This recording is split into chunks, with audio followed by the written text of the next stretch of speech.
الحمد لله رب المشرقين ورب المغربين الذي خلق كل شيء زوجين وأوجب علينا الإحسان بالوالدين ونشهد أن لا إله إلا الله وحده لا شريك له وأشهد أن محمدا عبده ورسوله سيد الكونين صلى الله عليه وعلى آله وأصحابه وأتباعه أجمعين ليلا ونهارا في الطرفين فقد قال الله تعالى في كلامه المجيد وبرهانه التوحيد জবান খুলে পড়ে না আউযু বিল্লাহি মিনাশ শাইতানির রাজীম বিসমিল্লাহির রহমানির রহিম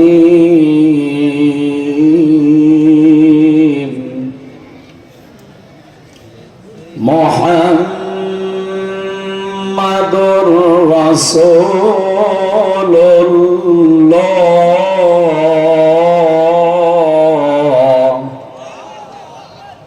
والذين معه أشداء على الكفار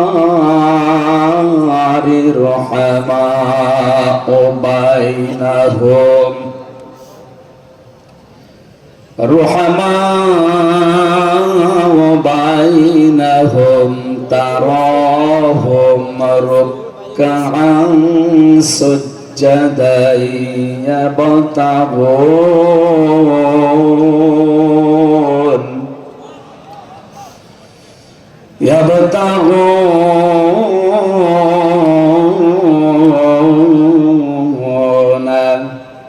فضلا من الله ورضوانا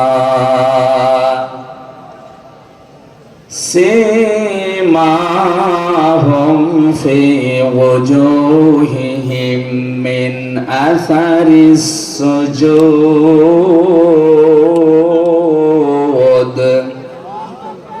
ذلك مثلهم في التوراة ومثلهم في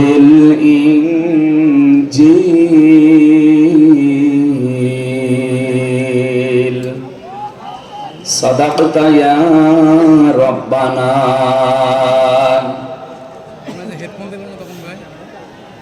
عن أبي هريرة رضي الله تعالى عنه قال قال النبي صلى الله عليه وسلم من أحب لله وأبغض لله وأطاع لله ومنع لله فقد استكمل الإيمان رواه مسلم وما زادهم إلا إيمانا وتسليما اللهم صل على محمد وآله وصحبه وبارك وسلم اللهم صل على محمد وآله وصحبه وبارك وسلم اللهم صل على محمد وآله وصحبه وبارك وسلم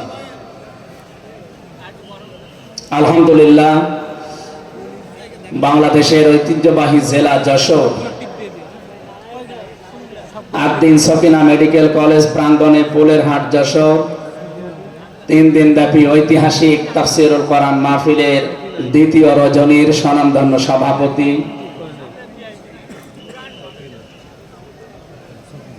অতদ অঞ্চলের তৃতীয় সন্তান ইসলামিক চিন্তাবিদ চিকিৎসাবিদ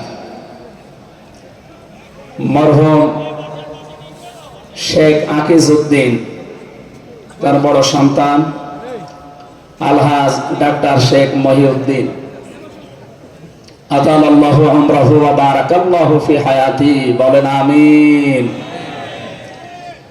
এ মাহফিলে এতক্ষণ যিনি কথা বললেন ইসলামিক চিন্তাবিদ, মুফাসসিরে কোরআন ছোট ভাই মাওলানা রফিকুল ইসলাম মাদানী দামাত বারকাতুহুমুল আলিয়া। আগামীকাল যিনি আসবেন বিশ্বনন্দিত মুফাসসিরে কোরআন, ইসলামিক চিন্তাবিদ, বাংলাদেশের কৃতি সন্তান ডাক্তার মিজানুর রহমান আজহারি দামাত বারকাতুহুমুল আলিয়া। আগামীকাল আসবেন আলেমদের মাথার তাজ, ইসলামিক চিন্তাবিদ, মুফাসসিরে কোরআন জনাব শাইখ আহমদুল্লাহ, আতালাল্লাহু উমরাহু ওয়া বারাকাল্লাহু ফি হায়াতি, সকলে বলেন আমিন।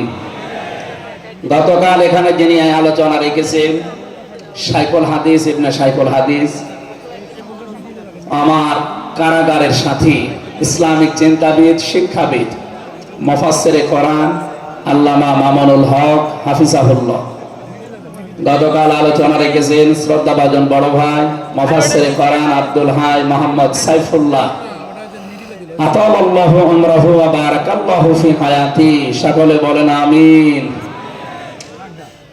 মঞ্চের ডানে বামে যারা আছেন সম্মানিত ব্যক্তিবর্গ, সামনে বসা মুসলমান ভাইরা, পর্দার আড়ালের সম্মানিতা মা এবং বোনেরা, প্রশাসনের ভাইরা, প্রাণ প্রিয় যশোরবাসী,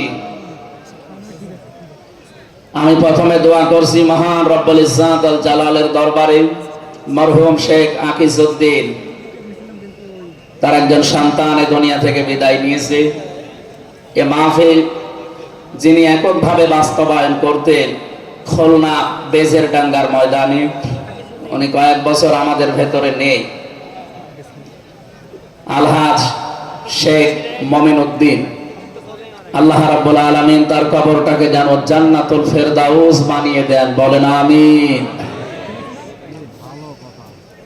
দল মত জাতি বর্ণ ধর্ম নির্বিশেষে কোরআনে কারীম শোনার জন্য যারা এই ময়দানে ছুটে এসেছে রাতের বেলা, আমরা যে খুশি প্রকাশ করার জন্য বলছি আলহামদুলিল্লাহ। সম্মানিত দুইজন উপস্থাপক আজকে আপনাদের সামনে যারা কথা বলছিলেন, আমাদের যশোরের কৃতি সন্তান, বিশিষ্ট সঙ্গীত শিল্পী, শ্রদ্ধাভাজন বড় ভাই জনাব কবির বিন সামাদ দামাত বারকাতুহুমুল আলিয়া। সম্মানিত উপস্থাপক হিসাবে আরেকজন আছেন বাংলাদেশের কৃতি সন্তান, ইসলামিক চিন্তাবিদ, নাশিদ শিল্পী, বড় ভাই জনাব আমিরুল মুমিনিন মানিক হাফিজাহুল্লাহ। যে আল্লাহ আমাদেরকে কণ্ঠ ছেড়ে দিয়েছেন কথা বলার জন্য, 15.5 বছর মনে হচ্ছিল যে আমাদের বুকের উপর একটা পাথর চাপা দেওয়া আছে। পাথরটা আল্লাহ নিজের কুদরতি ভাবেই সরিয়ে দিয়েছেন। যে আল্লাহ আমাদেরকে এখন এই যে কথা বলার মতো সুযোগ দিয়েছেন, বলেন আলহামদুলিল্লাহ। পৃথিবীতে মানুষ যা পেয়েছে সব কিছুর তুলনায় আল্লাহর কাছে কোরআনে কারীম শ্রেষ্ঠ সম্পদ। আজকের এই ময়দানে সম্পর্ক শুধু কোরআনে কারীমের সাথে, নয়তো আমরা এই হাজার লক্ষ মানুষেরা এ রাতের বেলা প্রচন্ড শীত অপেক্ষা করে আসতাম না। শুধুমাত্র শেখ মহিউদ্দিন সাহেব ডাক দিলেই আমরা আসতাম, বিষয়টা এমন না। এখানে সম্পর্ক এই সৌন্দর্যের সাথে কোরআনে। এই জন্য যারা স্বেচ্ছাসেবকের দায়িত্বে আছেন আমি তাদেরকে ওয়েলকাম জানাচ্ছি, ধন্যবাদ জানাচ্ছি। তাদের এই কষ্ট, তাদের এই শ্রম আল্লাহ রাব্বুল আলামিন যেন জান্নাতে যাওয়ার পাতিহ বানিয়ে দেন, বলেন আমিন।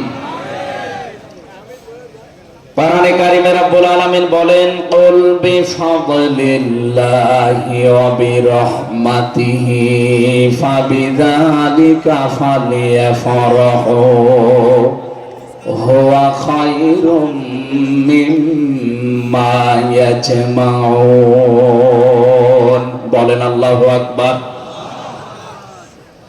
আল্লাহ পাক বলেন, নবী আপনি বলুন তাম পৃথিবী চাপে চাপে আনন্দে আছে, যা গেইন করে, যা অ্যাচিভ করে, যা অর্জন করে, আমি আল্লাহর কাছে কোরআনে কারীম শ্রেষ্ঠ সম্পদ। সুতরাং কোরআন যারা পেয়েছে তারা যেন আনন্দ করে। আজকে খুলনা বিভাগের মানুষগুলো, খুলনা বিভাগ সহ বাংলার অন্যান্য বিভাগ থেকেও মানুষের আজকে এসেছে কোরআনে কারীম সত্যি যারা শোনার জন্য, বোঝার জন্য এসেছি। এটা পুরা এখন ইবাদত চলছে। আমরা খুশি দুনিয়ার সব কিছুর তুলনায় আজকে, বলেন আলহামদুলিল্লাহ। প্রাণপ্রিয় শ্রোতা মণ্ডলী, কোরআনের শ্রোতা যারা আমরা এখানে বসে আছি, এর আগে যারা দুনিয়ায় কোরআনে কারীম শুনেছে, কিয়ামত পর্যন্ত যারা শুনবে, কোরআনে কারীম এই শ্রোতাকে 3 ভাগে বিভক্ত করে দিয়েছে। এখানে ওই 3 প্রকার মানুষ আছে, কিয়ামত পর্যন্ত তারা থাকবে। প্রথম নাম্বার, এই কোরআনে কারীম শোনার পরে যারা বাধা দিয়েছিল এই দুনিয়ায়, আল্লাহর কোরআন তাদেরকে ঘোষণা দিয়েছে তারা কাফের।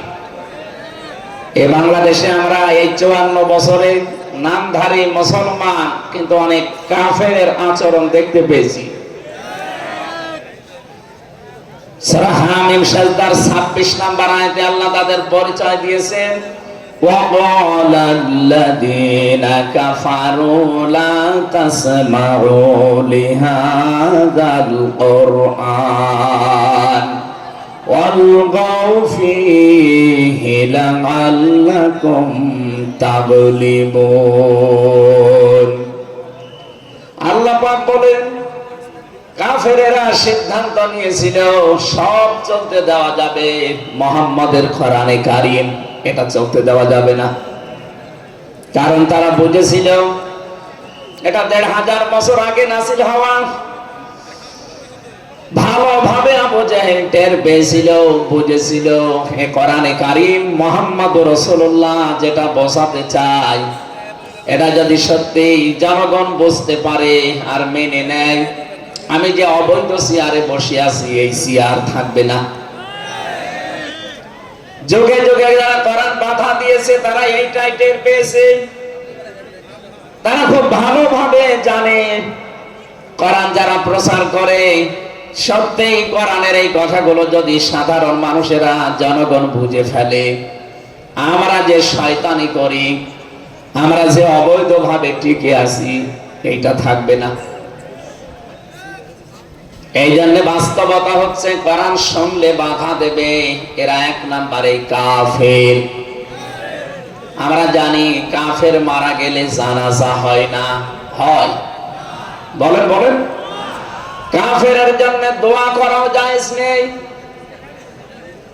আল্লাহ রাব্বুল আলামিন বলেন, মা কানা লিন-নাবিয়্যি ওয়াল্লাযীনা আমানু আইয়াস্তাগফিরু লিল মুশরিকিন ওয়ালাউ কানু উলি কুরবা মিন বাদি মা তাবায়্যানা লাহুম আন্নাহুম আসহাবুল জাহিম। সূরা তাওবা 113 নম্বর আয়াতে আল্লাহ জানিয়েছেন, হযরত ইব্রাহিম আলাইহিস সালাম সম্পর্কে যদি আয়াতটা নাযিল হওয়া, तमाम দুনিয়ার মানুষকে উদ্দেশ্য করা এই আয়াত দিয়ে, হে নবী, কোন নবীর জন্য, কোন ঈমানদারের জন্য এটা জায়েজ না, শোভনীয় না, উচিত না যে কোন মুশরিক মারা গেলে তার জন্য আল্লাহর কাছে সে ক্ষমা চাবে, ইস্তিগফার করবে। ওয়ালাউ কানু লিকুরবা, আল্লাহ পাক বলেন যদিও এটা নিজের নিকট আত্মীয় হয়, মা তাবায়্যানা লাহুম আন্নাহুম আসহাবুল জাহিম, যার প্রতি এটা প্রমাণ হয়ে গেছে যে লোকটা জাহান্নামে যাবে, যার কাজকর্ম, যার ঈমান, আমল, আকীদা দেখে টের পাওয়া যায়, এইরকম মানুষের জন্য কোন ঈমানদার না কোন নবীর জন্যও দোয়া করা, ইস্তিগফার করা জায়েজ নেই। বলেন নাউজুবিল্লাহ। একজন নবীকে যদি আল্লাহ এই কথা বলতে পারেন, আমি আয়াতের ব্যাখ্যায় পড়েছি, মুহাম্মদুর রাসূলুল্লাহ সাল্লাল্লাহু আলাইহি ওয়াসাল্লামের নিজের আপন চাচা আবু তালিব। এই লোকটা যখন মারা যাচ্ছিল, বিশ্ব নবী নিজে তার কাছে গিয়ে বললেন, ইয়া আম্মি আবি তালিব, লা ইলাহা ইল্লাল্লাহ হাজ্জুল লাকা ইনদাল্লাহি ইয়াউমাল কিয়ামাহ। বুখারী শরীফের হাদিস। ডাক দিয়ে বললেন, হে চাচা, জোরে বলা লাগবে না, আওয়াজগুলো শুধু আমার কানের কাছে মুখটা নিয়ে আস্তে করে আপনি বলেন, লা ইলাহা ইল্লাল্লাহ। জোরে লা ইলাহা ইল্লাল্লাহ, লা ইলাহা ইল্লাল্লাহ, লা ইলাহা ইল্লাল্লাহ মুহাম্মাদুর রাসূলুল্লাহ। আপনি শুধু আল্লাহর একাত্মবাদের স্বীকৃতি দেন আমার কানের কাছে। রিসালাতের ঘোষণাটা দেওয়া লাগবে না, শুধু আল্লাহর ঘোষণাটা আমার কানের কাছে সমান। কিয়ামতের দিন আমি আপনার জন্য আল্লাহর দরবারে ঝগড়া করে জান্নাতে নিয়ে যাব। পাশে যারা দাঁড়িয়ে ছিল তাদের কারণে লোকটা পড়তে পারে নাই। নবীজির মন খারাপ হয়ে গেল। সঙ্গে সঙ্গে সূরা কাসাসের ৫৬ নাম্বার আয়াত নিয়ে ফেরেশতা জিবরাইল হাজির হয়ে গেছে। ইন্নাকা লা তাহদি মান আহবাবতা ওয়ালাকিন্নাল্লাহা ইয়াহদি মাইয়াশা ওয়া হুয়া আ'লামু বিল মুহতাদিন। আল্লাহ পাক বলেন, হে নবী, আপনি যাকে ভালোবাসেন, যাকে পছন্দ করেন, যাকে মনে করবেন, আপনি হেদায়েত দেবেন না, আপনি পারবেন না। কারণ হেদায়েত আমি আল্লাহ আপনার হাতে দেইনি। হেদায়েত আমি আল্লাহ নিজের হাতে রেখে দিয়েছি। আমি আল্লাহ যাকে ইচ্ছা তাকে এটা দান করি। আর আমি আপনার চাইতে ভালো জানি যে হেদায়েত পাবে কে। জেলখানার ভেতরে ৩টা বছর আল্লামা মামুনুল হক হাফিজাহুল্লাহ, আমরা দুইজন এক জায়গায় ছিলাম। সকালে এবং দুপুরের খাবার আমরা এক জায়গায় খেতাম। মাঝে মাঝে আমারে বলতেন যে, হামজা, বাইরে যদি আল্লাহ নিয়ে যায়, কোনদিন কাফেরের জানাজায় যাব না, পড়াবো না। আমারে বারবার জিজ্ঞাসা করেছে, ভাই আপনি কাফের পান কোথায়? বাংলাদেশে তো সেরকম কাফের আমরা দেখি না। উনি আয়াতটা আমাকে শুনিয়ে বলেছিলেন, কাফের তো তারা যারা আল্লাহর কোরআনে বাধা দেয়। সুতরাং এই দেশে যারা কোরআনে বাধা দেবে, সে ডাইরেক্ট হোক ইনডাইরেক্ট হোক, সূরা হামিম সেজদার ২৬ নম্বর আয়াতের দলিল অনুযায়ী লোকটা কাফের। কাফেরের জানাজা পড়া কিন্তু হারাম। আমার মনে হয় এখন দেশের অবস্থা যা, আমরা যদি এই সিদ্ধান্তে উপনীত হতে পারি যে কাফেরের জানাজা বন্ধ হয়ে যাবে, আগামীতে কোরআনে কারীম বাধা দেওয়ার মতো সাহস অনেকেই করবে না। কোরআনে কারীমের শ্রোতা ১ নম্বরে পেলাম যারা কাফের। ১৫.৫ বছর থেকে শুরু করে ৫৪ বছর আমরা যা দেখলাম, অনেকেই কিন্তু ডাইরেক্ট ইনডাইরেক্ট বাধা দিয়েছেন। এখনো যদি ওরকম মানুষ থাকেন এই দেশে, আপনি তাওবা করবেন, আপনি সংশোধিত হয়ে যাবেন। আর যেহেতু এখন সংস্কার চলছে, আপনি নিজেকেও সংস্কার করে নেবেন। কোরআনের শ্রোতা হিসাবে আমরা ২ নম্বরে পেয়েছি তাদের নাম। আল্লাহ রাব্বুল আলামিন বলেন, ওয়াইদা কিলা লাহুম তাআলাউ ইলা মা আনজালাল্লাহু ওয়া ইলার রাসূলি রাআইতাল মুনাফিকিনা ইয়াসুদ্দুনা আনকা সুদুদা। সূরা নিসার ৬১ নম্বর আয়াতে আছে, হে নবী, মানুষদেরকে আপনি যখন বলবেন আসো আল্লাহর বিধানের দিকে আসো, রাসূলের জীবনের দিকে আসো, আপনি দেখতে পাবেন অনেক মানুষ শুনতেও আসবে কোরআন, আপনার কথাও শুনতে আসবে। কিন্তু যখন দেখবে যে এগুলো কোরআনের সাথে আমাদের জীবনের মিল নেই, রাসূলের এই আদর্শের দিকে ডাকে, এগুলোর সাথে বাস্তবতা আমাদের মেলে না। আর আইতাল মুনাফিকিনা ইয়াসুদ্দুনা আনকা সুদুদা, আপনি দেখতে পাবেন ও মানুষগুলো আস্তে করে আপনার কাছ থেকে পেছন ফিরে কেটে পড়ছে। বলেন নাউজুবিল্লাহ। সুতরাং কোরআন শুনতে এসে যেগুলো যাদের জীবনে মিলবে না, এই মানুষগুলো যদি মন খারাপ করে, রাগ করে, যে কোনো কায়দায় চলে যেতে চান, আপনি মনে করবেন মুনাফিকের জার্ম আপনার ভেতরে আছে। আল্লাহ আমাদের হেফাজত করুন, বলেন আমিন। 3 নাম্বার শ্রোতার বর্ণনা পেয়েছি সূরা আনফালের 2 নাম্বার আয়াতে। আল্লাহ পাক বলেন, ইন্নামাল মুমিনুনা আল্লাযীনা ইযা যুকিরাল্লাহু ওয়াজিলাত কুলুবুহুম ওয়া ইযা তুলিয়াত আলাইহিম আয়াতুহু যাদাতুহুম ঈমানা ওয়া আলা রাব্বিহিম ইয়াতাওয়াক্কালুন। চিৎকার করে বলেন আল্লাহু আকবার। আল্লাহ পাক বলেন, আমার দৃষ্টিতে তো কোরআনের শ্রোতা আসল এবং মুমিন তারা, যাদের সামনে আমার নাম উচ্চারণ হলে তাদের অন্তরাত্মা কেঁপে ওঠে, আমার আয়াতগুলো তাদের সামনে তেলাওয়াত হলে এ মানুষগুলোর ঈমান ভেতরে যা আছে এটা আরো বেড়ে যায়। এখানে যাদাতুহুম ঈমানার ব্যাখ্যায় আমি দেখেছি, শরীরের পশমগুলো দেখবেন আপনি হঠাৎ খাড়া হয়ে যাবে, বাম স্তনের 2 আঙ্গুল নিচে একটা গোস্তের টুকরা আছে, ওটা কাঁপবে, কাঁপাকাঁপি করবে, একটা অনির্বচন শোক আপনি আলাদা অনুভব করবেন। এই 3টা যদি এখন আমাদের ভেতরে তৈরি হয়, আলা রাব্বিহিম ইয়াতাওয়াক্কালুন, বাড়ি যাওয়ার আগে এই সিদ্ধান্ত নিয়ে যাওয়া যাবে যে আল্লাহ ছাড়া আর কারো উপরে আমরা ভরসা করি না। বলেন সুবহানাল্লাহ। এই 3টা আয়াত দিয়ে আমি বোঝাতে চেয়েছি কাফের কারা, মুনাফিক কারা, আল্লাহর দৃষ্টিতে মুমিন কারা। 3 নাম্বার এই তরিকায় যদি আমরা এই 3টি গুণ অর্জন করতে পারি, আজকে আল্লাহর কথাগুলো শুনলে আপনার ভেতরে কাঁপ ধরবে। 2 নাম্বারে আল্লাহর আয়াত তেলাওয়াত হবে, যখন বুঝতে পারবেন যে কি বলে, ওয়াইদা সামিউ মা উনজিলা ইলার রাসূলি তারা আয়ুনাহুম তাফিদু মিনাদ দামি'i মিম্মা রাফু মিনাল হক ইয়াকুলুনা রাব্বানা আমান্না ফাক্তুবনা মা'আশ শাহিদিন।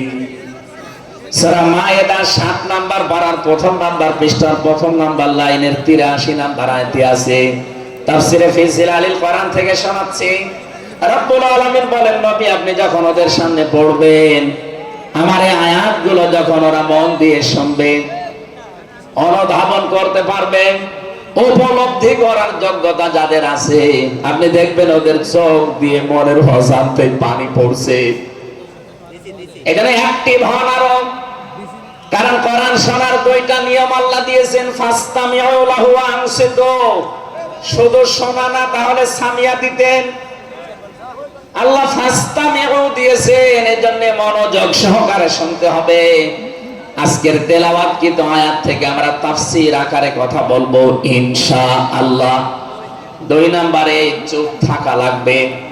আমি এখনো অনেককে দেখতে পাচ্ছি এদিকে ওদিকে তাকাচ্ছেন, গল্প করছেন। আশা করছি কোরআনে বর্ণিত আল্লাহর এই 2টা নির্দেশ আপনি মেনে নেবেন। 1 নম্বরে চুপ থাকবেন, 2 নম্বরে মনোযোগ সহকারে শুনবেন। লাআল্লাকুম তুরহামুন, আশা করা যায় আল্লাহর রহমত এখানে নাযিল হবে। আল্লাহ আমাদেরকে আয়াতটা মেনে চলার তৌফিক দেন, বলেন আমিন। এখানে কোরআনের আলোচনা শুনলে সবার চোখে পানি আসবে না। যারা এটা উপলব্ধি করতে পারবে, অনুধাবন করতে পারবে, আপনি দেখবেন তাদের মনের অজান্তেই কখন যেন চোখ দিয়ে পানি গড়িয়ে পড়ছে, তারা নিজেরাও টের পাবে না। আল্লাহ যেন এই 3 নাম্বার এই প্রকার শ্রোতা হিসাবে আমাদের কবুল করেন, বলেন আমিন। দরুদ আর সালাম পাঠ করছি আমাদের নবী মুহাম্মদুর রাসূলুল্লাহ সাল্লাল্লাহু আলাইহি ওয়াসাল্লামের প্রতি, যার প্রতি কোরআনে কারীম আল্লাহ নাযিল করেছেন। সেই কোরআনকে যদি আপনি জিজ্ঞাসা করেন, হে কোরআন, যার উপরে নাজিল হলে তার সম্পর্কে তোমার ভেতরে কোনো কিছু আছে, কোনো পরিচয়? আল্লাহ রাব্বুল আলামিনের কোরআন আমাদেরকে শোনাচ্ছে, وَإِذْ قَالَ رَبُّكَ قَالَ عِيسَى ابْنُ مَرْيَمَ إِنِّي رَسُولُ اللَّهِ إِلَيْكُمْ مُصَدِّقًا لِمَا بَيْنَ يَدَيَّ مِنَ التَّوْرَاةِ। আয়াতের শেষের দিকে আল্লাহ ইসমুহু আহমাদ এই শব্দ দিয়ে জানিয়েছেন, হযরত ঈসা আলাইহিস সালাম তিনি জানিয়ে গিয়েছেন এই পৃথিবীতে আমার পরে একজন নবী আসবে যার নাম হবে আহমদ। আমাদের নবীর পরিচয়টা আল্লাহ কোরআনে কারীম যিনি নাযিল করলেন তার উপরে, তার ভেতরে তার নামটা আল্লাহ সংরক্ষণ করে দিয়েছেন। প্রশ্ন আসতে পারে, এক একজনের তো বহু নাম আমরা দেখি, হে কোরআন তোমার ভেতরে কি মুহাম্মদুর রাসূলুল্লাহ সাল্লাল্লাহু আলাইহি ওয়াসাল্লাম এই নাম তোমার ভেতরে আল্লাহ কি তার সম্পর্কে দিয়েছেন নাকি? আমরা যে তেলাওয়াত করেছি সূরা ফাতিহা, এই সূরা থেকে যেহেতু আজকে আলোচনা করব, এই সূরার প্রথম আয়াতে আমার আল্লাহ আমার নবীর নামকে উল্লেখ করে জানিয়েছেন। এটা 29 নম্বর আয়াত, মুহাম্মাদুর রাসূলুল্লাহ। সূরা ফাতিহার 29 নম্বর আয়াতটা আমরা পড়েছি 4 ভাগের 1 ভাগ। এই আয়াত থেকে আমরা আজকের আলোচনার বিষয় সাজিয়েছি। আমার আজকের বিষয়বস্তু, আমরা মুহাম্মাদুর রাসূলুল্লাহর উম্মত হতে চাই। সত্যি যদি আল্লাহর দৃষ্টিতে বিশ্বনবী মুহাম্মদুর রাসূলুল্লাহর উম্মত আমরা হতে চাই, মাস্ট বি তেলাওয়াতকৃত আয়াতের এই বর্ণিত গুণগুলো আমাদের এখন থেকেই অর্জন আরম্ভ করা লাগবে। আমি সহ যারা এসেছি অবশ্যই আল্লাহ এই গুণগুলো এখন থেকে যেন পালন করার তৌফিক আমাদেরকে দান করেন, আমিন। সূরার নাম সূরা ফাতিহা, ফাতাহ মানে বিজয়।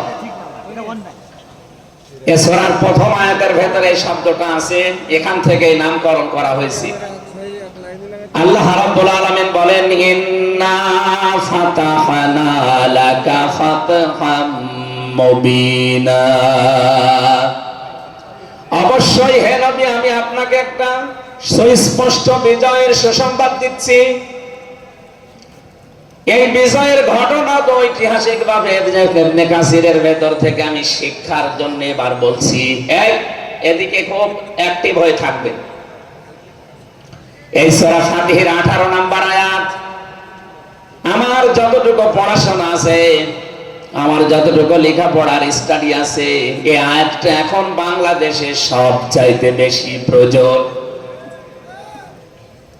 সূরা ফাতিহা 18 নম্বর আয়াত, যে যেখানে আছেন, দাঁড়িয়ে আছেন, বসে আছেন, শুয়ে আছেন, কান এবার খাড়া করে দেন।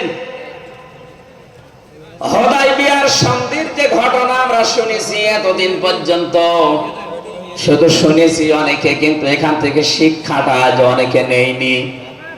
বাংলাদেশের এখন যে অবস্থা, এই শিক্ষা নেওয়ার সময় এখনই। নবীজি 1400 মানুষ নিয়ে এসেছিলেন সাহাবায়ে কেরাম নিয়ে হজ করার জন্য। হুদায়বিয়া নামক যে জায়গাটা এখন কূপ আছে, এখানে এই জায়গায় নবীজি আশ্রয় নিলেন, আস্তানা গাড়লেন, তাঁবু গাড়লেন। কাফেরদের পক্ষ থেকে এখানে প্রতিবন্ধকতা সৃষ্টি করা হয়েছে যে না, আপনাদেরকে আমরা আর যেতে দেব না। বিশ্বনবী তাদেরকে প্রস্তাব দিলেন যে আমরা কিচ্ছু নিয়ে আসিনি সাথে করে, শুধু হজ করে চলে যাব। কাফেরদের পক্ষ থেকে আওয়াজ এলো, না আপনাকে আমরা যেতে দেব না, তবে আমাদের একটা প্রস্তাব আছে, আপনি যদি আগামী বছরে আসেন হজ করে যেতে পারবেন, কিন্তু এবছরে আপনাদেরকে আমরা আল্লাহর ঘর কাবায় যেতে দেব না। কি নিষ্ঠুর আচরণ! তাকান, আল্লাহ পাকের নবী আল্লাহর ঘর তাওয়াফ করবে, বাধা দিচ্ছে যারা আল্লাহকে বিশ্বাস করে না তারা। বাংলাদেশে 50টা বছর কোরআনে কারীম প্রচার করেছে যারা, কোরআনের পাখি শহীদ আল্লামা দেলাওয়ার হোসাইন সাইদি রহমতুল্লাহ আলাইহি, তার নামে মামলা দেওয়া হয়, কেস দেওয়া হয়, তিনি নাকি ধর্মীয় অনুভূতিতে আঘাত দিয়েছে। আমার তো মনে হয় ১৫০০ বছর আগে নবীজিকে যারা বাধা দিয়েছিল আল্লাহর ঘর কাবায় হজ করতে দেবে না, ১৫০০ বছর পরে যেন তাদের প্রেতাত্মারাই ফিরে এসেছে।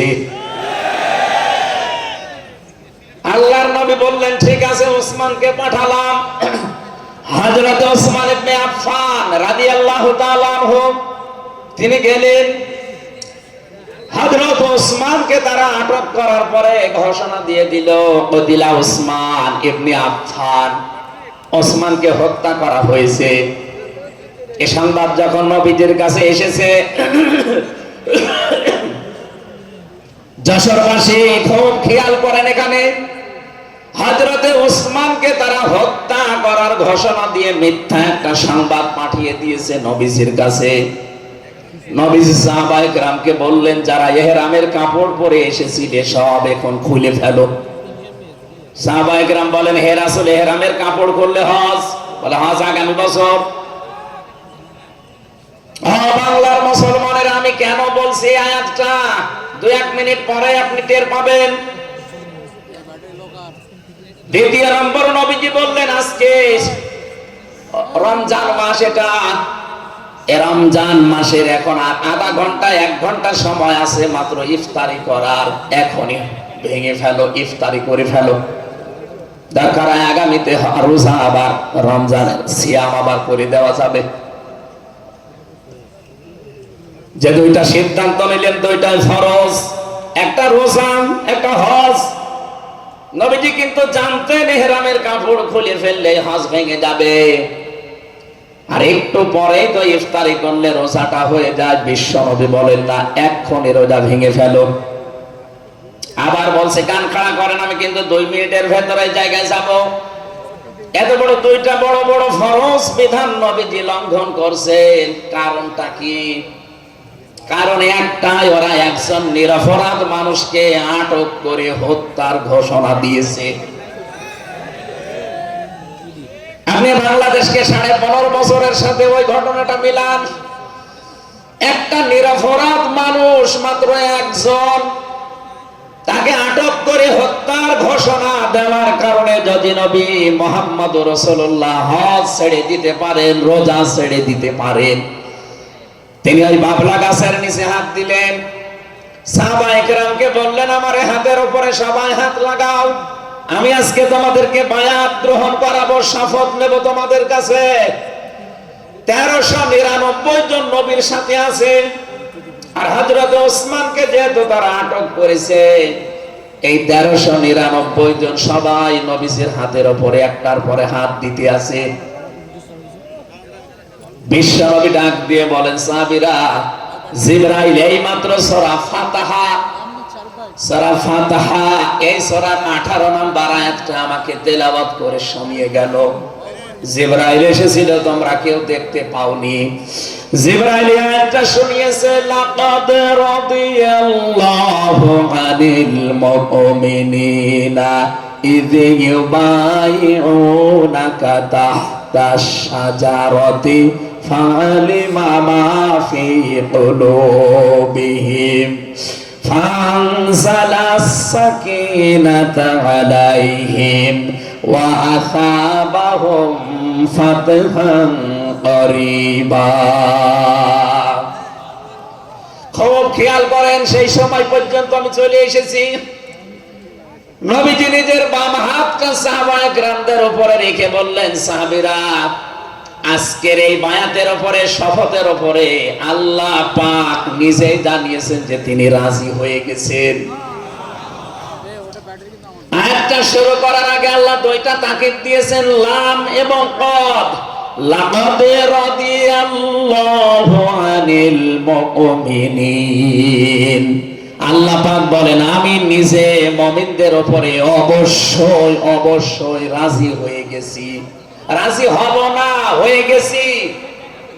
তাহতা শাজারাতে, এই গাছের নিচে আপনার হাতের উপরে যারা হাত দিয়ে আজকে শপথ বাক্য পাঠ করছে যে ওসমান হত্যার বদলা না নিয়ে কেউ মদিনায় ফেরত যাবে না, আমি আল্লাহ তাদের মনের খবর তো জানি। ফালিমা মাফি কুলুবিহিম, তারা যে শপথ নিচ্ছে এটা কিন্তু লোক দেখানোর জন্য না, এটা মন থেকে। ফানসালাস সাকিনাতা আলাইহিম, তাদের উপরে আমি আল্লাহর প্রশান্তি নাযিল হয়ে গেছে অলরেডি। ওয়াসাবাহুম ফাতাহান করিবা, তাদেরকে আমি আসন্ন একটা বিজয়ের সুসংবাদ দিচ্ছি। সুতরাং এই বায়াতের দোয়ানের উপরে যেহেতু সবাই হাত দিয়েছে, ওসমানের হাতটা এখানে নেই, হে নবী আপনার বাম হাতটা উপরে তুলে ধরেন, এইটাই আমি ওসমানের হাত হিসাবে মেনে নিলাম। তার মানে 1400 মানুষের উপরে আমি আল্লাহ অলরেডি রাজি হয়ে গেছি। আমার মুসলমান ভাইরা, এবার আমি খেয়াল করার জন্য আর একবার বলছি, এইটা বলার জন্য আমি এতক্ষণ ঘুরছিলাম। একটা নিরপরাধ মানুষকে ওরা মিথ্যা তথ্য ছড়িয়েছে যে আটক করা হয়েছে, মেরে ফেলা হয়েছে, হত্যা করা হয়েছে। নবীজি একজন মানুষের জীবনের বদলা নেওয়ার জন্য 1400 মানুষকে তিনি বায়াত করাচ্ছেন, শপথ বাক্য পাঠ করাচ্ছেন। একটু খেয়াল করেন তো, একজন মানুষের জীবনের জন্য জীবন দিতে প্রস্তুত 1399 জন, আর নবী সহ এমন বাক্য তিনি পাঠ করিয়েছেন, এমন শপথ নিয়েছেন যে আল্লাহ অলরেডি রাজি হয়ে আয়াত নাযিল করছেন। নবীজি বললেন ওরা ওসমানকে হত্যা করেছে, ওসমান একজন নিরপরাধ মানুষ, একটা নিরপরাধ মানুষকে বিনা কারণে আটক করে হত্যা করেছে, ওদের কোনো ক্ষমা নেই। আমরা আজকে 1400 মানুষ শপথ নিলাম ওদেরকে হত্যার প্রতিশোধ না নিয়ে আমরা কোনোদিন আর মক্কা মদিনায় ফেরত যাব না। আমার তো মনে হচ্ছে বাংলাদেশে এখনো বহু মানুষ বিনা কারণে যাদেরকে হত্যা করা হয়েছে, নিরপরাধ মানুষগুলোকে ফাঁসির কাস্টে ঝোলানো হয়েছে, কত মানুষকে মৃত্যুর দিকে ঠেলে দিয়েছে। এখনো চিন্তা শহীদ জনাব এটিএম আজহারুল ইসলাম এখনো জেলখানায় পচতেছে। বানানো বিচার ব্যবস্থা, বানানো বিচারপতি, নিজেদের উকিল, নিজেদের পিপি, নিজেদের সাক্ষী, নিজেদের রায় সব দিয়ে একটা মানুষকে 17 বছর আপনি আটক করে রেখেছেন। আমার তো মনে হয় এখন সময়ের দাবি। সূরা ফাতিহা থেকে যেহেতু তাফসীর শুনছেন, আজ এই বাংলার 18 কোটি জনগণের উপরে যদি আল্লাহ পাক খুশি হতে চান, এই নিরপরাধ মানুষগুলোকে জেলখানা থেকে মুক্ত করা লাগবে।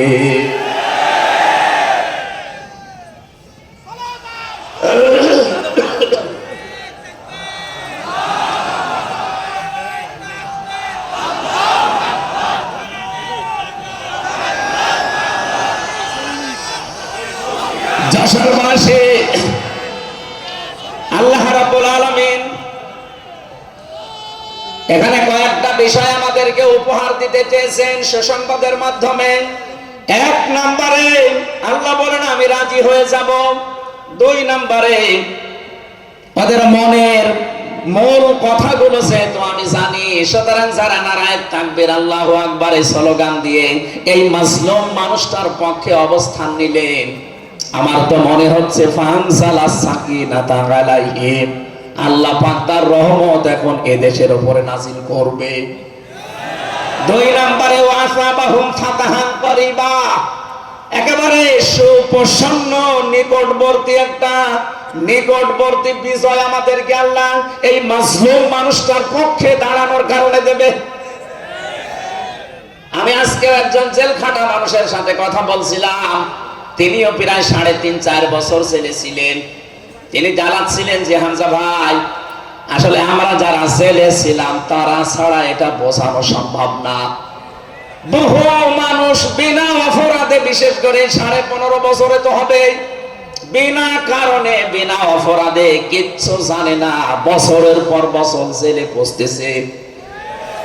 ওরা যদি একজন নিরপরাধ মানুষকে মিথ্যা কথা ছড়িয়ে দেওয়ার কারণে নবী যেরকম সিদ্ধান্ত নিতে পারে, আজ বাংলার 18 কোটি মানুষ দল বেদল সব ভুলে গিয়ে নিরপরাধ যত মানুষ জেলে ভর্তি আছে, গুম হয়েছিল, খুন হয়েছিল, যারা এদের পক্ষে দাঁড়াতে যদি সত্যি আপনি মন থেকে এগিয়ে আসতে পারেন, আল্লাহর কসম আমাদের সামনে আল্লাহ বিজয় দেখাবে। বিজয় আমরা দেখতে পাচ্ছি সূরা কসস 20 নম্বর পারার 4 নম্বর পৃষ্ঠার 15 নম্বর লাইনের 5 নম্বর আয়াত। বাড়িতে যে আয়াতটা তাফসীর দেখবেন, আল্লাহ রাব্বুল আলামিন বলেন, নুরিদু আন্নামুন্না আলাল্লাযীনা ইসতাদঈফু ফিল আরদ ওয়া নাজআলাহুম আইম্মাতাও ওয়া নাজআলাহুমুল ওয়ারিসিন। আমি আল্লাহ একটা ইচ্ছা করলাম, হাজার হাজার বছর আগে হে নবী, এই পৃথিবীর ময়দানে ফেরাউন নামে একটা লোক ছিল। রাষ্ট্রীয় ক্ষমতায় থাকার কারণে ওই দেশে বিভিন্ন দলে বিদলে বিভক্ত করে মানুষকে রেখেছিল, আর একটা দলকে সে টার্গেট নিয়ে কোণঠাসা করে, ছোট করে, হীন করে রেখেছিল। সেই দলটা ছিল মুসা নবীর দল।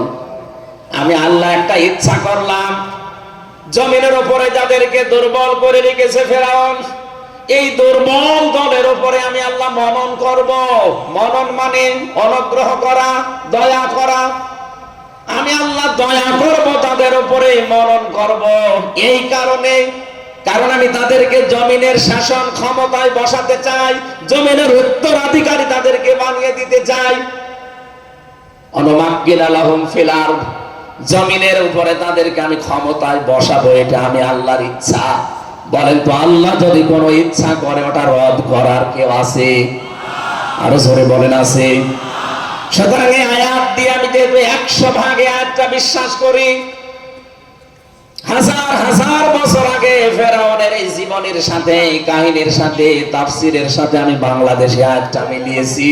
দেখতে পেয়েছি 2024 সালের 5 আগস্টের পরে একটা দলের সাথে আয়াতটা মিলে যাচ্ছে। আপনি যাই মনে করেন এইটাই বাস্তব।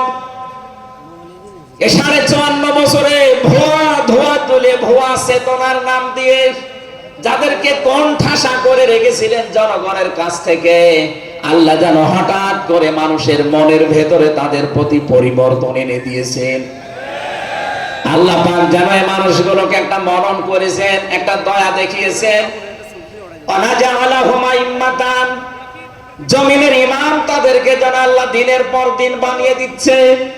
তাদের আচার ব্যবহার, তাদের চরিত্র, তাদের ব্যবহার, তাদের মাধুর্যতা, তাদের যে ইখলাস, এগুলো দেখছে আমার আল্লাহ দিনের পরে দিন। জমিনের ইমাম তাদেরকে আল্লাহ বানাচ্ছেন। অনাজালাহুমুল ওয়ারিসিন, আয়াতের শেষের কথা, আল্লাহ তাদেরকে জমিনের ওয়ারিস বানিয়ে দেবেন। যেহেতু আল্লাহর সিদ্ধান্ত রদ করা যায় না, ফাআলুল লিমা ইউরিদ, তিনি যা ইচ্ছা তাই করেন। ইন্নামা আমরুহু ইযা আরাদা শাইআন আইয়াকুলা লাহু কুন ফায়াকুন। আল্লাহ পাক বলেন, আমি যদি কোনো ইচ্ছা করি শুধু বলি কুন, সঙ্গে সঙ্গে ফায়াকুন হয়ে যায়। কোরআনের উপর আমার 100 ভাগ বিশ্বাস নিয়ে কথা বলছি আমি। এই আয়াতগুলো মাস্ট বি আমার আল্লাহ বাংলাদেশে দেখাবেন। বলেন আমিন। আরো জোরে বলেন আমিন। 6 নাম্বার আয়াত হচ্ছে অনুমাক্কিনা লাহুম ফিল আরদ, আমি আল্লাহ তাদেরকে জমিনের চেয়ারে ক্ষমতায় বসিয়ে দেব। কেন জানো? অনুরিয়া ফিরাউনা ওয়া হামানা ওয়া জুনুদাহুমা মিনহুম মা কানু ইয়াহদারুন, আমি আল্লাহ দেখাতে চাই ফেরাউনকে, হামানকে আর তার সৈন্যবাহিনীকে, তারা তাদেরকে সবচাইতে বেশি ভয় করত জমিনে যাদেরকে, সেই মুসা নবীর দলকে আমি আল্লাহ জমিনের শাসন ক্ষমতায় বসিয়ে তাদেরকে দেখাবো। এই 54 বছর জালেম এবং মুনাফিকরা সবচাইতে বেশি ভয় বাংলাদেশে যাদেরকে করেছে, তাদের প্রতি মানুষের মন মানসিকতা আল্লাহ ঝুঁকিয়ে দিয়েছেন। এই জন্য কোরআনের আয়াতের উপরে বিশ্বাস করে বলছি, এই বাংলাদেশে যারা নিরপরাধ মানুষ আছে তাদেরকে যদি 5 তারিখের পরে বিভিন্ন আন্দোলনের কারণে, মানবিকতার কারণে ছেড়ে দেওয়া হয়, বিশেষ করে ম্যাডাম খালেদা জিয়াকে আপনি ছেড়ে দিয়েছেন। এরপরে আমরা দেখতে পেলাম আব্দুল সালাম পিন্টু ভাইকে ছেড়ে দিয়েছেন। এরপরে গিয়াসউদ্দিন মামুন ভাইকে ছেড়ে দিয়েছেন, মিয়ানুরউদ্দিন অপু ভাইকে ছেড়ে দিয়েছেন। আমরা চাই জনাব এটিএম আজহারুল ইসলামকেও মুক্তি দেওয়া হোক। এ দাবির পক্ষে আছেন কারা দেখি? লিল্লাহি তাকবীর।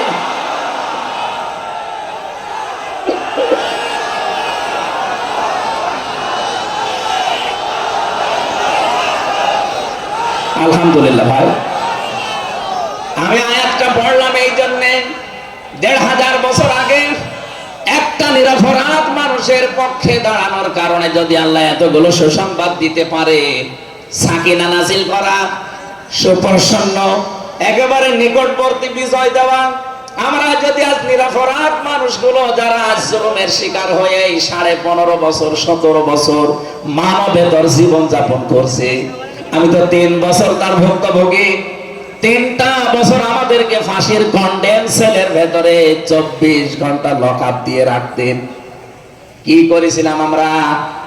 আজকে এই যে মাহফিলের 6 জন আলেমের ভেতরে আমরা 3 জনই এক জায়গায় ছিলাম জেলখানায়, আর বাকি 3 জনের ভেতরে একজন তো বাইরের দেশে, আর 2 জন আব্দুল হাই সাইফুল্লাহ শাইখ আহমদুল্লাহ, 2 জন মজলুম। তাদেরকেও কোরআনের কথায় দেশে 15.5 বছর আপনারা বলতে দেননি।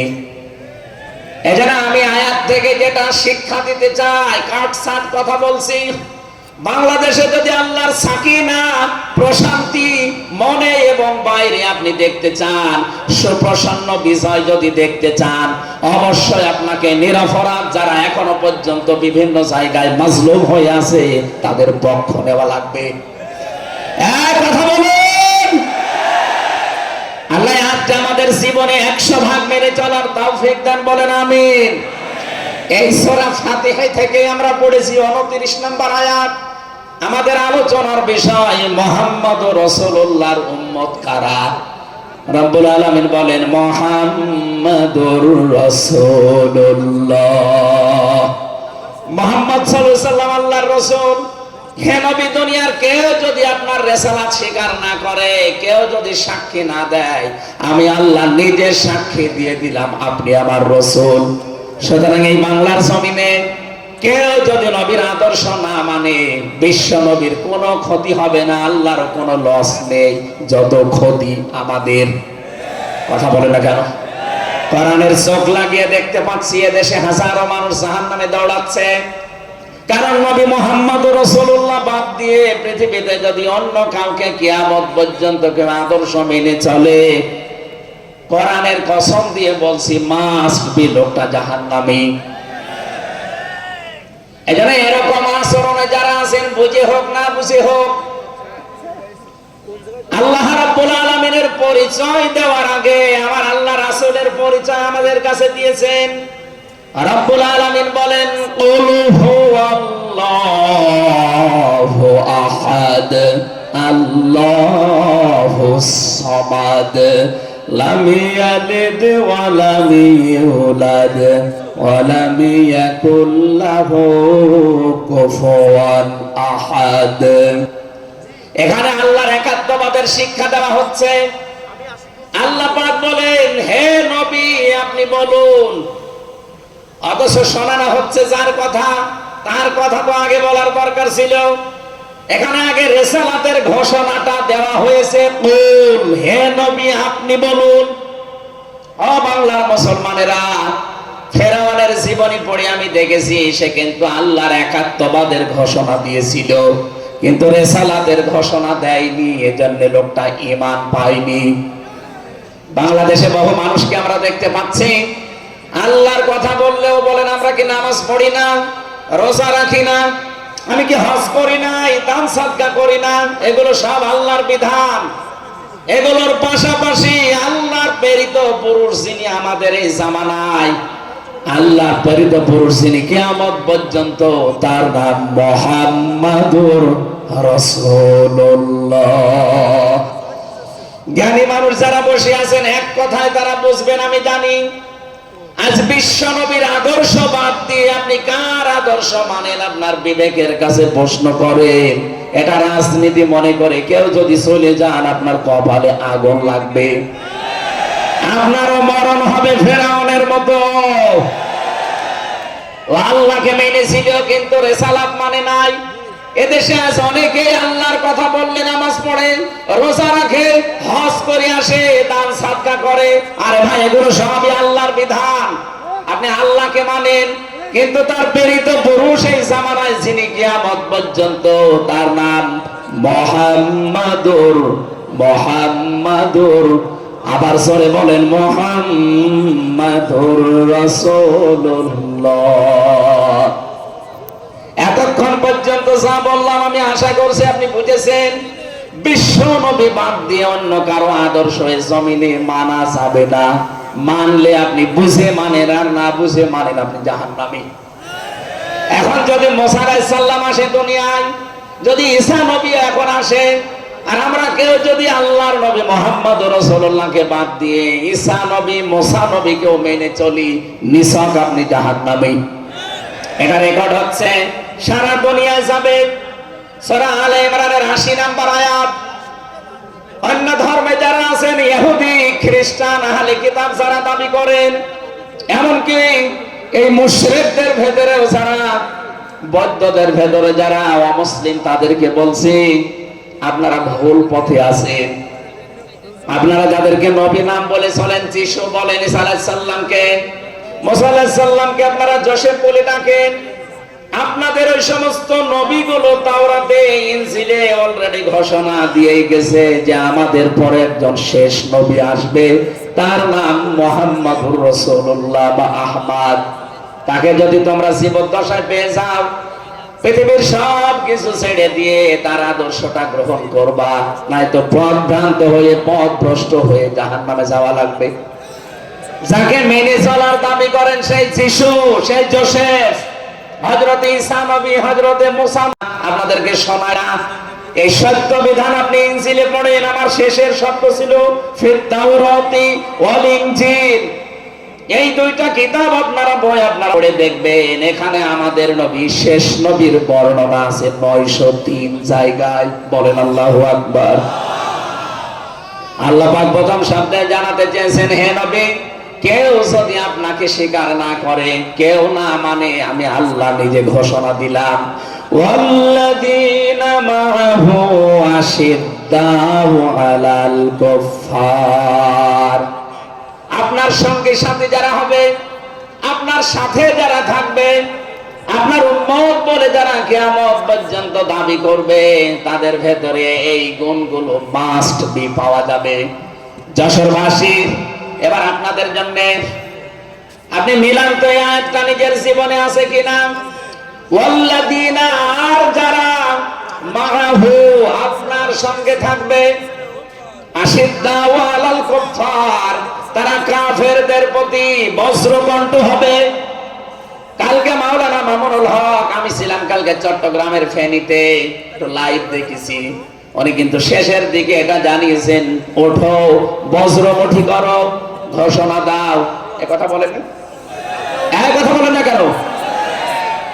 ওনার এইটাই সামারাইজ, আশিদ্দাউ আলাল কুফফার, কাফেরদের প্রতি কঠোর হওয়া লাগবে। সেই সময় এখন অলরেডি চলছে। প্রতিবেশী নামে আমাদের যারা আছে, যেহেতু প্রতিবেশী পাল্টানো যায় না, এজন্য আমরা বেশি কিছু বলছি না। আমরা আশা করব যে প্রতিবেশীর চরিত্র পাল্টাবে। নবীজি প্রতিবেশী সম্পর্কে এত বেশি কথা জানিয়েছেন, মাঝে মাঝে বলতেন, জিবরাইল, প্রতিবেশী সম্পর্কে যত কথা তুমি বলো, মনে হয় যে আমার জমি জায়গার ভাগও দেওয়া লাগবে। যেহেতু এত দামি জিনিস প্রতিবেশী, এত গুরুত্বপূর্ণ, আপনাদেরকে তো আমরা পাল্টাতে পারবো না, আমাদের জমির সাথে আপনাদের জমি। এই জন্য বলছে আপনারা চরিত্র পাল্টাবেন। আপনি মাইক্রোসফট, ভয়েস অফ আমেরিকা, এগুলো সব খ্রিস্টানরা, ইহুদিরা চালায়। তারা আজ তামাম দুনিয়ার ২৫৭টা রাষ্ট্রে কিন্তু অলরেডি জানিয়ে দিয়েছে, বিশ্বে সবচাইতে বেশি মিথ্যা কথা বলা হয় ভারতে। পৃথিবীর ২৫৭টা রাষ্ট্রের ভেতরে সবচাইতে বেশি সংখ্যালঘুরা নিরাপত্তার সহিত বাস করে বাংলাদেশে। অথচ এই দুইটা এতদিন এই 54 বছর আমরা স্বাধীন হয়েছি, 54টা বছরে আমাদের পেছনে এই মিথ্যা দুইটা তথ্যে প্রতিবেশীরা ছড়িয়েছে। সারা দুনিয়ার মোড়লদেরকে বলতো যে বাংলাদেশে সংখ্যালঘু নির্যাতন হয়, এদেশের গোবিন্দ পরামানিক কুমার কি সেন যেন কয়েকজন মিলে তারা বিবৃতি অলরেডি মাঝে মাঝাই দিচ্ছে যে আগস্টের 5 তারিখের পর থেকে বাংলাদেশে আমরা সবচাইতে বেশি নিরাপত্তায় আছি সংখ্যালঘুরা। এখনো তো কোরআনে কারিম এই দেশে কায়েম হয়নি। আমি কোরআনের এই অনুষ্ঠান থেকে আপনাদেরকে গ্যারান্টি দিতে পারি, আল্লাহর কসম, কোরআনে কারিম যদি এদেশের রাষ্ট্রীয় ক্ষমতায় চলে আসে, বাংলাদেশে সবচাইতে বেশি নিরাপদে থাকবে সংখ্যালঘুরা।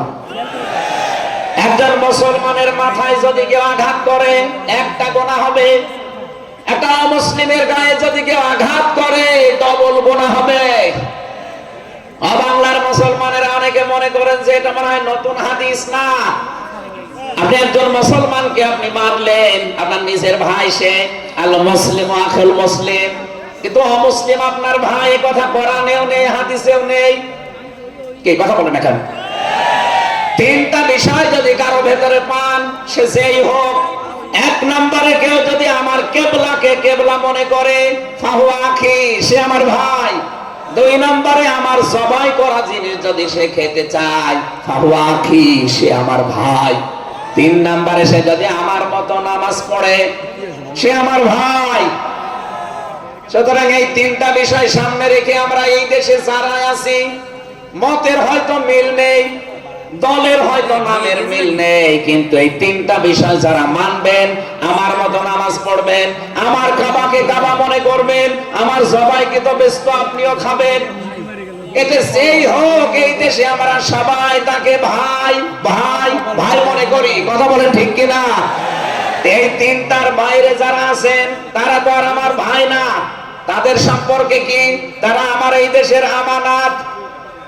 1 নম্বরে এই সংখ্যালঘু যারা আছে, হিন্দু হোক, খ্রিস্টান হোক, বৌদ্ধ হোক, মুশরিক হোক, যাই হোক, যারা আছে তাদের উপর যদি আপনি অত্যাচার করেন, তাদের মন্দির ভাঙেন, তাদের দেবতাকে গালি দেন, তাদের মাথায় বাড়ি দেন, চাঁদাবাজি করেন, 1 নম্বরে জুলুমের গুনাহ হবে, 2 নম্বরে আমানতের খেয়ানতের গুনাহ হবে। এই জন্য আমরা সাবধান থাকি। আগস্টের 5 তারিখের পরে আমরা অনেকের চরিত্র একটু ওলট পালট দেখতে পাচ্ছি। আশা করছি আপনি থামবেন, নয়তো কিন্তু বদনাম হয়ে যাচ্ছে। আপনি গোয়েন্দা বিভাগের খোঁজ রাখেন, তারা কিন্তু সব নখদর্পণে রেখেছে, কে কি করছে এটা সব তারা দেখছে। এই জন্য আমরা এমন কোন আচরণ না করি, আপনার নিজের ভুলের কারণে নিজের পায়ে আবার কোড়াল লেগে যায়। তারা সব দেখতে পাচ্ছে। এই 4.5 মাসে কারা মানবতার জন্য কাজ করে, কারা দেশের জন্য কাজ করে, কারা এই 2780 জন মানুষ হাসপাতালের বেডে কাতরাচ্ছে, এদের কাছে কারা গেছে, সব খোঁজ তাদের কাছে আছে। 2732 জন মানুষ হত্যা হয়েছে একজনের নির্দেশে। এতগুলো শহীদ পরিবারের পাশে কারা কারা দাঁড়াচ্ছে, সব তাদের কিন্তু ডকুমেন্ট আছে। এই জন্য আপনি মনে করছেন আমি ডুবে ডুবে জল খাবো, ঘোলা পানিতে মাছ শিকার করবো, কেউ কিছু টের পাবে না, কখনো না। সব তাদের আয়ত্তের ভেতরে আছে। এই জন্য এমন কাজ করা দরকার আমাদের, আগামীতে যেন শুধু ওই 14 দল বাদ দিয়ে আমরা যারা মুসলিম আছি, এই মানুষগুলো যেন রাষ্ট্রের দায়িত্ব পায়, আর কোরআন আর হাদিস দিয়ে বাংলাদেশের 56,000 বর্গ মাইল চলে। কারা কারা রাজি আছেন দেখে? লিল্লাহি তাকবীর।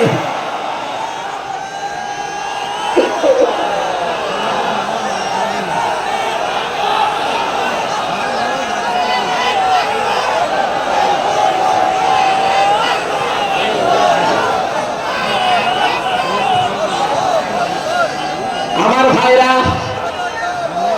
এবার আমি মূল কথায় যাচ্ছি। মুহাম্মদ রাসূলুল্লাহর উম্মত হতে হলে আমাদেরকে বজ্রমুষ্টি হওয়া লাগবে, ঐক্যবদ্ধ হওয়া লাগবে। যারা নবীর উম্মত, কাফের যারা, তাদের বিরুদ্ধে। আমি কাফেরের পরিচয় সে প্রথমে দিয়েছি। যে মানুষগুলো কোরআনে কারিমে বাধা দেয়, কোরআনের শিক্ষায়, কোরআনের প্রচারে, কোরআনের প্রসারে, কোরআন কায়েমে যারাই বাংলাদেশে বাধা দেবে তার নাম আব্দুল আলিম হতে পারে কি কাফের? এদের বিরুদ্ধে কঠোর হওয়া লাগবে আপনাকে। আমি আবার বোঝার জন্য বলছি, নাম হয়তো আপনার আল্লাহর নাম আপনি নিয়েছেন আব্দুল আলিম, আব্দুল খালেক, কিন্তু আপনার কাজ যদি কোরআন প্রচারে বাধা দেওয়া হয়, ডাইরেক্ট ইনডাইরেক্ট, অবশ্যই আপনি বুঝতে পেরেছেন আমি কি বলছি। আপনি কিন্তু আর সাধারণ মানুষ নেই, আপনি মুনাফিকও নেই, আপনি মুসলমানও নেই, আপনি কাফের হয়ে গেছেন। আল্লাহ আমাদের হেফাজত করুন, বলেন আমিন। কাফেরদের যত অনুষ্ঠান আছে সেখানেও কড়াকড়ি করা লাগবে আপনাকে। কে বলেছে ধর্ম যার যার উৎসব সবার? এটা কুফরি কথা। ধর্ম যার যার উৎসব তার তার। এক কথা বলেন, মান তাশাব্বাহা বিকওমিন ফাহুয়া মিনহুম। যার সাথে যার সাদৃশ্য মিলবে সে আচার ব্যবহারে, ধর্মীয় রীতিনীতিতে কিয়ামতের দিন তার সাথে থাকা লাগবে। কোনদিন আজ পর্যন্ত আপনি পিটিয়েও কোন হিন্দু ভাইকে গরু জবাই করেন যখন কোরবানি দেওয়ার জন্য তাকে পাবেন? তারা জানে যে এটা আমাদের ধর্মীয় অনুষ্ঠান না, এই জন্য তারা আসে না, ঠিক করে তারা আসে না। আপনি কোন কারণে সেখানে যাবেন?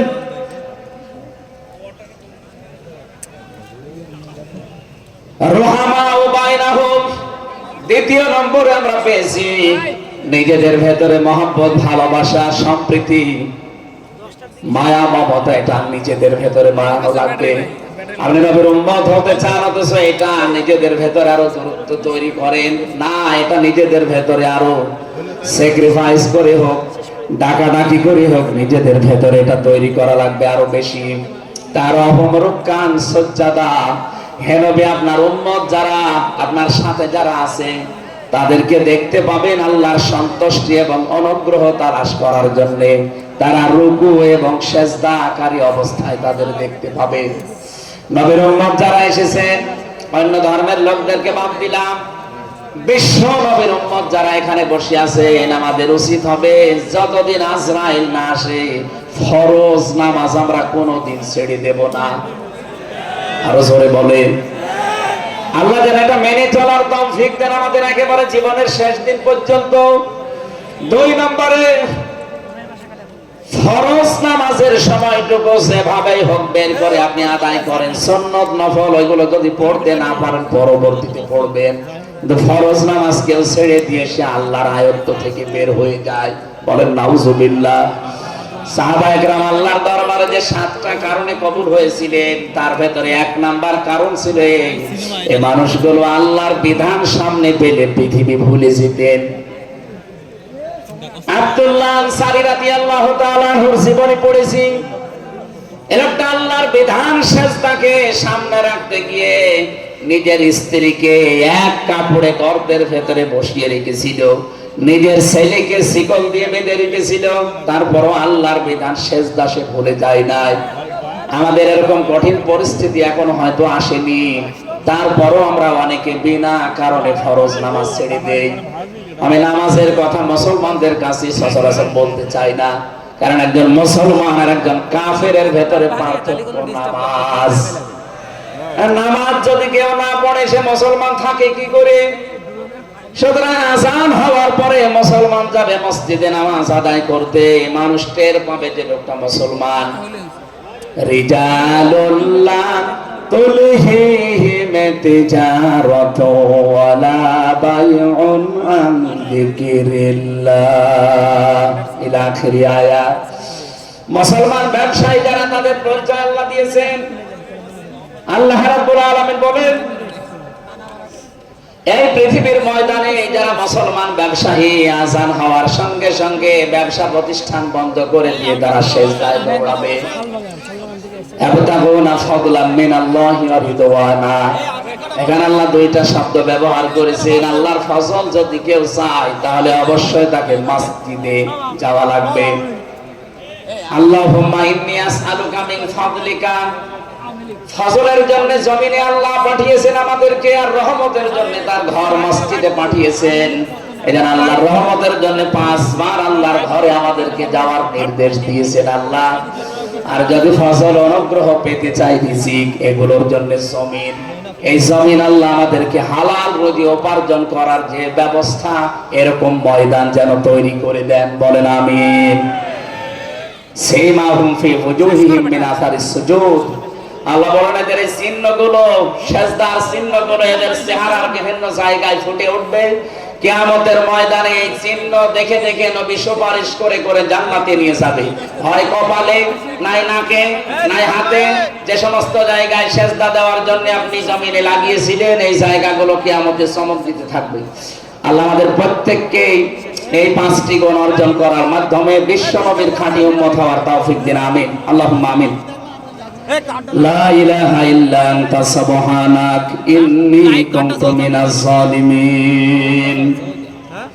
রব্বানা যালামনা আনফুসানা ওয়া ইল্লাম তাগফির লানা ওয়া তারহামনা লানাকুনান্না মিনাল খাসিরিন। যেখানে যারা দাঁড়িয়ে আছেন মোনাজাতটা বসে করেন, যদি সুযোগ থাকে। মোনাজাত হচ্ছে আল্লাহর কাছে, বসে করেন মোনাজাতটা। যেখানে যারা দাঁড়িয়ে আছেন বসেন, বসেন, প্রত্যেকেই বসেন, মাথা নিচু করেন, চক্ষু বন্ধ করেন।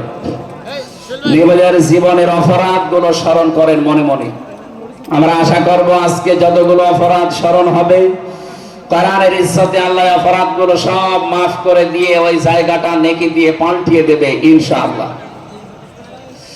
রব্বানা যালামনা আনফুসানা ওয়া ইল্লাম তাগফির লানা ওয়া তারহামনা লানাকুনান্না মিনাল খাসিরিন।